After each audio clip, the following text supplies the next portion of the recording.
குர்பானி கொடுக்கிறோம், உலகையா கொடுக்கிறோம். ஏழைகளை நாங்கள் அவர்களுக்கு கொடுத்து வழங்கி நாங்கள் எங்களுடன் பகிர்ந்து கொள்கிறோம். இந்த சிறப்பையும் அல்லாஹ் இந்த மாதத்திலே வைத்திருக்கிறான். அதே போன்றுதான் இந்த மாதத்துல ஹஜ் என்ற உயர்ந்த வணக்கத்தையும் அல்லாஹ் வைத்திருக்கிறான். மிக முக்கியமான 4 அமல்கள் அல்லாஹ் இந்த மாதத்திலே ஒன்று சேர்த்து வைத்திருக்கிறான். எங்களுடைய நபிலான தொழுகைகள் அதிகமாக தொழப்பட வேண்டும், அதிகமான சுன்னத்தான நோன்புகள் வைக்கப்பட வேண்டும், தான தர்மங்கள் அதிகமாக இந்த மாதங்களிலே செய்ய வேண்டும். அதே போன்று ஹஜ் என்ற உயர்ந்த ஒரு அமலையும் அல்லாஹ் இந்த மாதத்திலே வைத்திருக்கிறான். எனவே வரக்கூடிய இந்த நாட்களை நாம் வீணடித்து விடக்கூடாது. நல்ல அமல்கள் செய்வதற்குரிய நாள், தான தர்மங்கள் செய்வதற்குரிய நாள், அல்லாஹுடைய ரஹ்மத்தை பெற்றுக் கொள்வதற்குரிய நாள். இந்த நாளிலே நாம் அல்லாஹுடைய ரஹ்மத்தை எப்படி பெற்றுக் கொள்வது என்பதற்குரிய திட்டங்களை இப்பொழுதே நாங்கள் ஏற்படுத்திக் கொள்ள வேண்டும். இன்னும் ஓரிரு நாட்கள் தான் இருக்கிறது. துல்ஹஜ் மாதம் பிறப்பதற்கு ஓரிரு நாட்கள் தான் இருக்கிறது. இந்த 10 நாட்கள்ல எப்படி நாங்கள் அல்லாஹுடைய வணக்கங்களை அமைத்துக் கொள்ள வேண்டும், அதற்குரிய ஏற்பாடுகளை, சிந்தனைகளை இப்பொழுதிலிருந்தே நாங்கள் ஆரம்பிக்க வேண்டும். கண்ணியத்திற்குரியவர்களே, இந்த நாட்கள் ஹாஜிகள் ஹஜ்ஜுக்கு செல்லக்கூடிய நாளாக இருக்கிறது.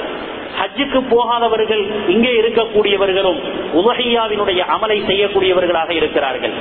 உலஹியாவினுடைய சட்டதிட்டங்களை நாங்கள் விளங்கி வைத்துக் கொள்ள வேண்டும், அதனுடைய சிறப்புகளை நாங்கள் விளங்கி வைத்துக் கொள்ள வேண்டும். நபி ஸல்லல்லாஹு அலைஹி வஸல்லம் அவர்கள் சொன்னதாக ஹஜ்ரத் ஆயிஷா ரலியல்லாஹு தஆலா அன்ஹா அவர்கள் அறிவிக்கிறார்கள். திருமதியில இப்னு மாஜாவுல இந்த ஹதீஸ் வருகிறது. மா அமில இப்னு ஆதம் யௌமன் நஹர் அஹப்ப இலல்லாஹி மின் இஹ்ராகித் தம். இந்த வரக்கூடிய யௌமுன் நஹருடைய நாளில அல்லாஹுக்கு பிரியமான எந்த அமலையும் செய்ய மாட்டான் இந்த இரத்தத்தை ஓட்டுவதை தவிர. இந்த பிராணிகளை குர்பானியை கொடுத்து இந்த இரத்தத்தை ஓட்டுவதை தவிர வேறு எந்த சிறந்த அமலையும் ஒரு மனிதன் செய்ய மாட்டான். அதனுடைய சிறப்பை பற்றி சொன்னார்கள்.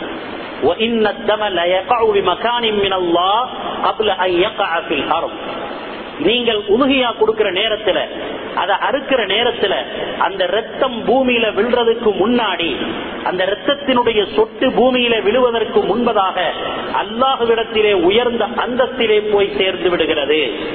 நபி ஸல்லல்லாஹு அலைஹி வஸல்லம் அவர்கள் சொன்னார்கள், நீங்க கொடுக்கக்கூடிய இந்த உலுஹியா வஇன்னஹு லயதி பிகுரூனிஹா வஅவ்லாபிஹா, இதனுடைய பலன் இப்பொழுது உங்களுக்கு தெரியாது, இதனுடைய மதிப்பு இப்பொழுது உங்களுக்கு தெரியாது. கியாமத்து நாளிலே இந்த உலுஹியா அதனுடைய கொம்புகளுடனும் அதனுடைய குழம்புகளுடனும் அப்படியே உங்களுக்கு முன்னால் கொண்டு வரப்படும். அப்பொழுதுதான் அதனுடைய மதிப்பை நீங்கள் விளங்கிக் கொள்வீர்கள், அதனுடைய மகத்துவத்தை நீங்கள் விளங்கிக் கொள்வீர்கள்.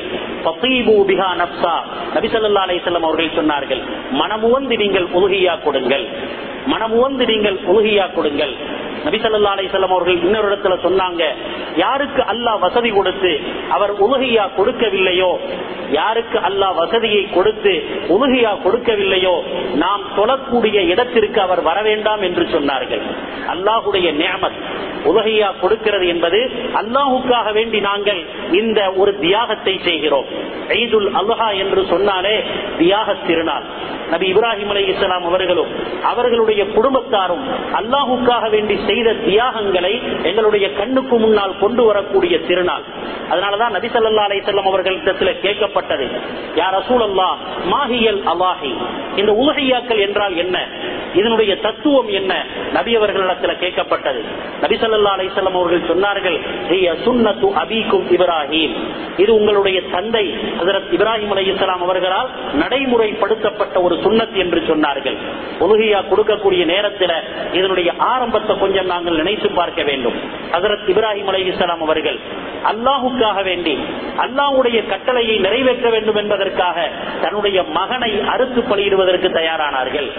ஒரு தந்தை தன்னுடைய வயதான காலத்தில் கிடைச்ச மகனை, தன்னுடைய ஒரே மகனை அல்லாஹுக்காக வேண்டி அறுத்து பலியிடுவதற்கு தயாராக ஆனார்கள். அல்லாஹ் குர்ஆனிலே சொல்லி காட்டுகிறான், ஃபலம்மா அஸ்லமா வதல்லஹு லில் ஜபீன், அவர்கள் இருவரும் அல்லாஹுடைய கட்டளையை நிறைவேற்றுவதற்கு தயாராகி விட்டார்கள். வனாதைனாஹு ஐயா இப்ராஹிம், நாம் அங்கே அழைத்தோம், இப்ராஹிமே அது சத்தக்த ருயா, என்ன விஷயம் உங்களுக்கு கனவின் மூலம் சொல்லப்பட்டதோ அதை நீங்க உண்மைப்படுத்தி விட்டீர்கள். நபி அவர்கள் சொல்லி காட்டினார்கள், நீங்க உலுஹியா கொடுக்கிறது உங்களுடைய தந்தையினுடைய சுன்னத்தாக இருக்கிறது. தன் மகனை அல்லாஹுக்காக வேண்டி அறுப்பதற்கு தயாராக ஆனார்கள். அல்லாஹ் அவர்களுடைய அந்த தியாகத்தை அங்கே சோதித்தான். எங்களுக்கு அழகான முன்மாதிரியை காட்டி சென்றார்கள். அதனால்தான் அல்லாஹ் குர்ஆன்ல சொன்னான், கத் கானத் லக்கும் உஸ்வத்துன் ஹஸனத்துன் ஃபீ இப்ராஹீம வல்லதீன மஅ. எங்களை பார்த்து சொல்கிறான், இப்ராஹிம் அவர்களிடத்திலும் அவர்களோடு சேர்ந்திருந்தவர்களிடத்திலும் உங்களுக்கெல்லாம் ஒரு அழகான முன்மாதிரி இருக்கிறது. அல்லாஹுக்காக வேண்டி எதையும் தியாகம் செய்ய தயாராக ஆனார்கள். இந்த உதுஹியாவும் அந்த தியாகத்தினுடைய ஒரு எடுத்துக்காட்டு தான். நபி ஸல்லல்லாஹு அலைஹி வஸல்லம் அவர்கள் இதைத்தான் சொல்லி இருக்கிறார்கள். அதனால உதுஹியா கொடுக்கக்கூடிய நேரத்தில் அல்லாஹ் இப்ராஹிம் அலைஹிஸ்ஸலாம் அவர்களுக்கு சுவர்க்கத்திலிருந்து ஒரு ஆட்டை அறுத்து, நீங்க உங்க மகனை அறுக்க வேண்டாம், அதற்கு பகரமாக இந்த ஆட்டை அருங்கள் என்று அல்லாஹ் சுவர்க்கத்திலிருந்து ஆட்டை அறுத்து கொடுத்தார். அந்த சுன்னத்தை தான் கியாமத்து நாள் வரைக்கும் நாங்கள் செய்து கொண்டிருக்கக்கூடிய இந்த வளமையை அல்லாஹ் ஏற்படுத்தி இருக்கிறான். எதற்காக ஏற்படுத்தி இருக்கிறான் என்று சொன்னால், நாங்கள் கொடுக்கக்கூடிய இந்த நேரத்தில் அந்த தியாகம் நினைவுக்கு வர வேண்டும். தன்னுடைய அருமை மகனை, தன்னுடைய ஏக புதல்வனை அல்லாஹுக்காக வேண்டி அறுத்து கொடுப்பதற்கு தயாராக ஆன அந்த தியாக செம்மலினுடைய தியாகத்தை நாம் நினைச்சு பார்க்க வேண்டும். அந்த உணர்வில் கொஞ்சமாவது எங்களிடத்திலும் வர வேண்டும். அதனால் தான் இந்த உதுஹியாவை அல்லாஹ் எங்களுக்கு சுன்னத்தாக ஆக்கி வைத்திருக்கிறான். நபி ஸல்லல்லாஹு அலைஹி வஸல்லம் அவர்களிடத்தில் கேட்கப்பட்டது, ஒமாலனா ஃபீஹா யா ரசூலல்லாஹ், யா ரசூலல்லாஹ் இந்த உதுஹியா கொடுக்கிறதுனால எங்களுக்கு என்ன நன்மை இருக்கிறது? நபி ஸல்லல்லாஹு அலைஹி வஸல்லம் அவர்கள் சொன்னார்கள், பிகுல்லி ஷஅரத்தின் ஹஸனா, அதனுடைய ஒவ்வொரு முடிகளுக்கும் அல்லாஹ் உங்களுக்கு ஒரு நன்மையை தருவான். நீங்க உலுஹியா கொடுக்கக்கூடிய அந்த பிராணியினுடைய ஒவ்வொரு முடிகளுக்கும் அல்லாஹ் உங்களுக்கு நன்மையை தருவான். உலுஹியாவினுடைய சிறப்புகளை நாங்கள் விளங்கி வைக்க வேண்டும். அதை அமல் செய்வதற்கு நாங்கள் முயற்சிக்க வேண்டும். இந்த ஐயாமு தஸ்ரீக்குடைய நாள் எப்படிப்பட்ட நாள்?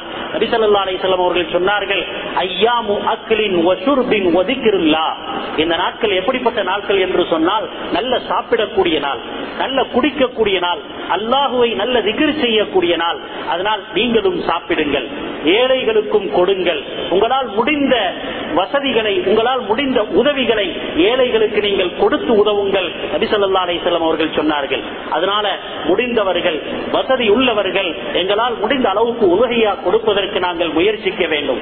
யார் உலுஹியா கொடுப்ப நியத்து வச்சிருக்கிறார்களோ அவர்களுடைய ஒரு சுன்னத், ஒரு நல்ல ஒரு சட்டம் என்னவென்று சொன்னால், இந்த துல்ஹஜ் பிறை ஆரம்பித்ததிலிருந்து, முதலாம் பிறையிலிருந்து உலுஹியா கொடுக்கிற வரைக்கும் தன்னுடைய முடிகள் எதையும் வெட்டாமல், தன்னுடைய நகங்களை வெட்டாமல் இருந்து கொள்வது ஒரு சுன்னத்தாக இருக்கிறது.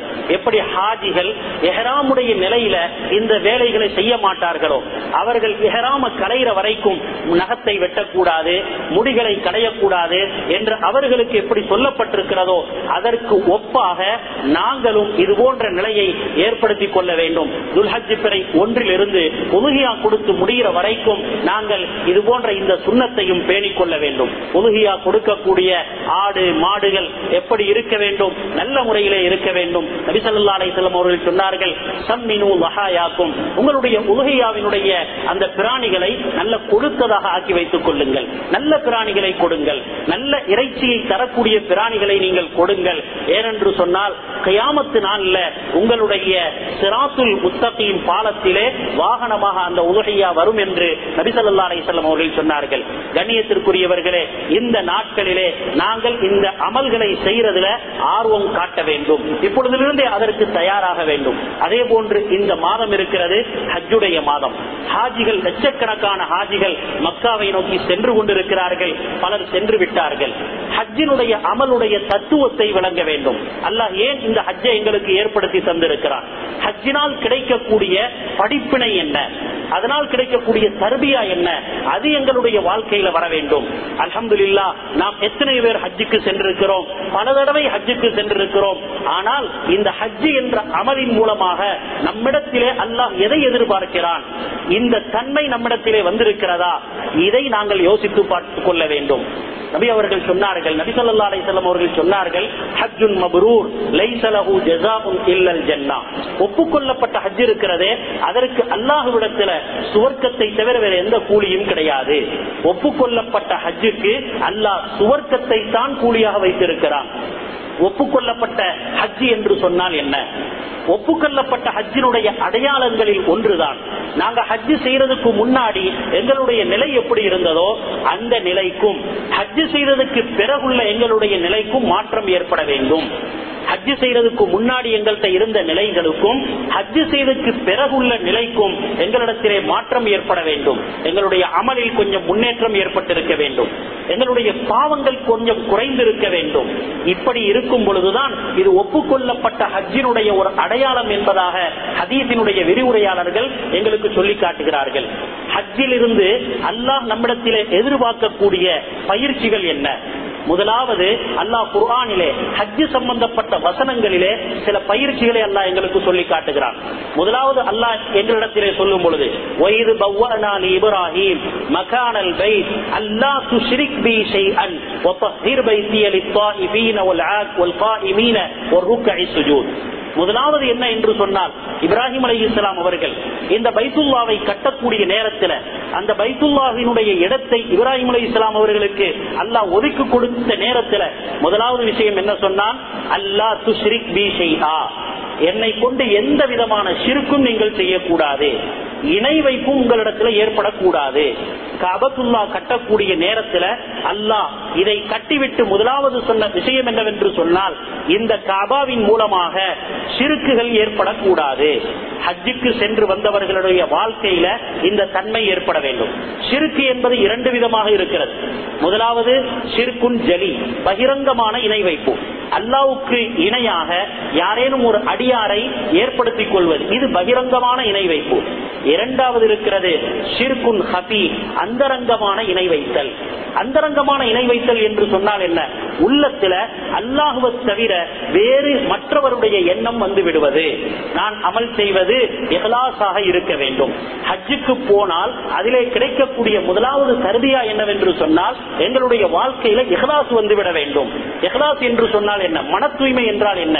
நாங்கள் எதை செய்தாலும் அந்த ஒருவனுக்காக வேண்டி மட்டும்தான் செய்ய வேண்டும். வேற எந்த பிரபலத்தினுடைய நோக்கமோ புகழ்ச்சியின் நோக்கமோ மற்ற உலக ஆதாயங்கள் எதுவும் இருக்கக்கூடாது. நாங்கள் செய்யக்கூடிய எல்லா அமல்களிலும் அல்லாஹ் ஒருவனையே முன்னிறுத்த வேண்டும். அது எந்த விஷயங்களாக இருந்தாலும்